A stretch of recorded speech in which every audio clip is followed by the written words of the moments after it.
Hi crafters, here we are in another new month, May, and here we are with another sheet load. Welcome to the May 2024 Sheetload of Cards, created and designed by Alicia from Call Me Crafty Al. If you're not familiar with Crafty Al's sheet loads, just know that these are super simple to follow and super simple to make. She makes the instructions really easy. And before I get into that, let me just remind you that there is a playlist in the description box that you'll want to click on to see all the collaborators' videos for their take on this month's new sheet load.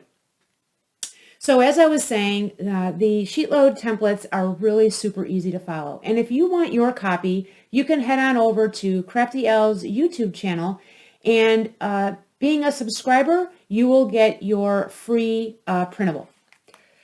So as I mentioned, very simple to follow. All the instructions are listed. They tell you the papers that you need, how many cards you'll be able to create with one sheet load. And for May, we're going to be creating 8 cards. If you don't want to make a whole set, you can use the dimensions to create just one card. And then if there's ever any special instructions on how to put the card together, Crafty L always adds those instructions for you. And she does do that for this month's sheet load. She also will give you some alternatives on different ways that you can change it up. And if you are a channel member, you get a bonus this month. She will provide you with an SVG file that will help with the placement of the pattern paper B's and that you need to center onto pattern paper A. So here is your pattern paper B, and then this is A. And then on the reverse side, she has all the cutting guides and measurements from the pattern paper to the cardstock, and she'll even share with you an image of the card bases that you will need for that sketch. Now, before I show you my cards today, let me show you the papers that I decided to use. So I went with some single sheets. I didn't go with a pad for this time because I've had these sheets in my stash for some time, and I felt that it was time to dig in and pull those out and start using them up. So this is by American Crafts, and they're just bicycles and mopeds. And then I combined that with one of the gingham pieces of pattern paper from the Dots and Stripes Echo Park. And this is actually almost empty. I only have a few sheets of that left.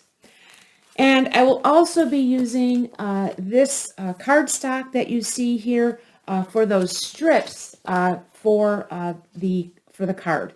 Now, usually when I'm buying single sheets, I do like to try and find cardstock that will match, and that's exactly what I did with this cardstock that you see on the back. So let's go ahead and I'll show you my cards. So here's my first set, and again, you do get a total of 8. So this set is with the bicycle and moped as the main piece of pattern paper. And then for that smaller middle piece, it's the gingham. And then I also went with the Hello die from Spellbinders. It's a bunch of different sentiments in one set. And I brought out my Hello.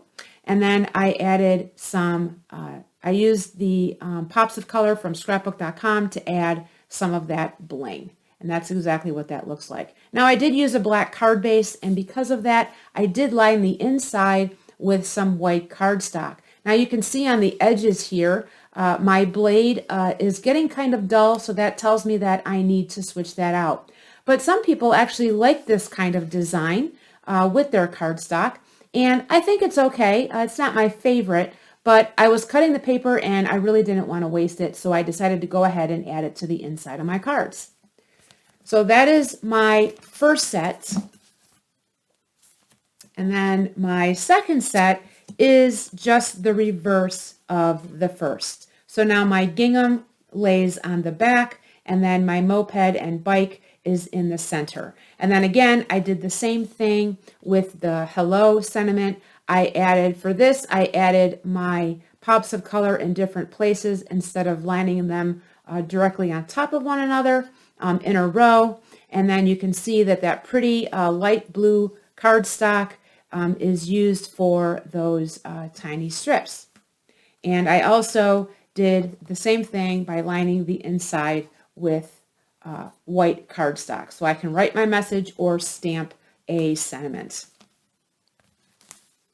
And these, friends, are my cards for the April Sheetload of Cards. And I hope that you will give the Sheetload a try, whether this be your first time or multiple times doing it. And remember that you can head over to Alicia's YouTube channel to get that free copy as long as you are subscribed. Until my next video, friends, I hope your day is a crafty day. Thanks so much for joining me today, and we'll see you all again real soon. Take care. Bye-bye.